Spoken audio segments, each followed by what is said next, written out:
It's Never Over, Jeff Buckley Review. Amy Berg's documentary reverently captures the late rocker with the voice of an angel. The human voice, as we all know, is as much of a musical instrument as any other instrument. But Jeff Buckley had a voice that was so breathtaking, so ethereally soaring, so reaching for the heavens in its virtuosity that it's as if he'd been given a different instrument from everyone else in pop and rock. Not that he wasn't profoundly influenced. He had a 4-octave range, and when he ascended into the upper registers, with that theremin wail and that incredibly fast vibrato, he sounded like his greatest idol, Nina Simone, crossed with his other greatest idol, Robert Plant, crossed with the most impassioned angel God had ever gifted.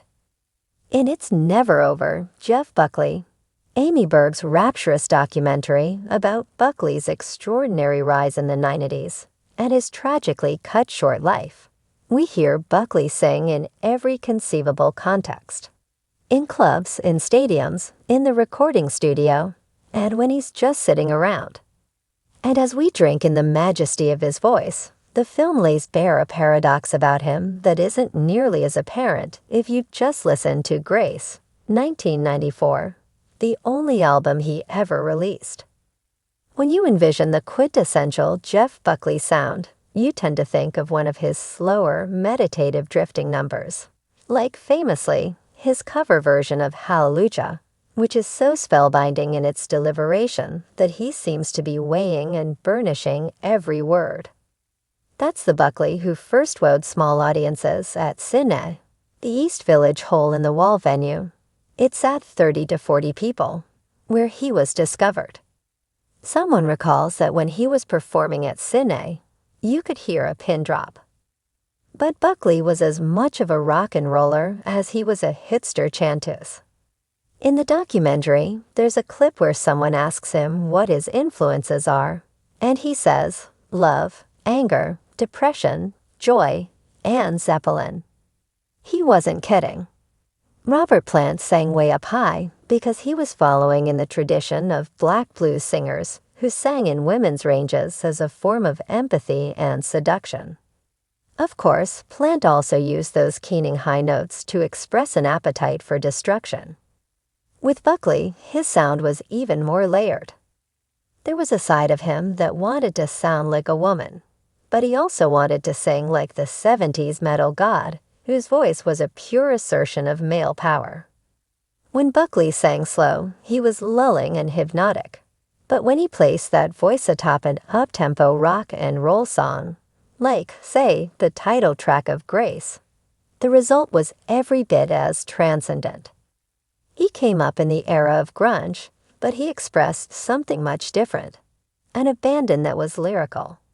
Jeff Buckley, during the time he was alive, was thought of as a cult rocker, a kind of musician's musician. In the movie, there's a quote from David Bowie saying that he thought Grace was the greatest album ever made. We see photos of the time Paul and Linda McCartney went to visit him backstage. And what the documentary captures, I think, is that Buckley was on his way to becoming a staggeringly huge star. I defy you to see It's Never Over, Jeff Buckley, and not fall in love with Jeff Buckley's voice. By the time the film is over, you want to find a way to go back and rescue him to let him live the life he should have. But in May of 1997, Buckley, who had moved into a shotgun shack in Memphis, he was still recovering from 3 years of touring, drowned in the Wolf River. As tends to be the case when a rock star dies out of the blue at age 30, many jump to the conclusion that drugs were involved. But in fact, as the toxicology report revealed, Jeff Buckley had 1 beer in his system and no drugs. His death was not a drug casualty, and so it was called a tragic accident. The movie officially takes that point of view as well. Yet if you look closely at the story it's telling, what you see is that Jeff Buckley's death had an eerie and haunting outline to it. What Amy Berg, the great documentarian who made Deliver Us from Evil, 2006, and the definitive Janis Joplin film, Janus, Little Girl Blue, 2015. Accomplishes in It's Never Over. Jeff Buckley is to bring Jeff Buckley alive as the insanely charismatic budding rock star he was, but also to color in the underpinnings of his life that lent it an almost mythological aura. Skinny and raw-boned, with dark eyes and a razory grin, Buckley was a real James Dean. The kind of glamorously tussled rock star they don't make anymore, and he might have been the last of that breed. These are the kinds of people we look up to as gods, seeing them as glamorous, untouchable, iconic in their beauty, and slouching rebellion.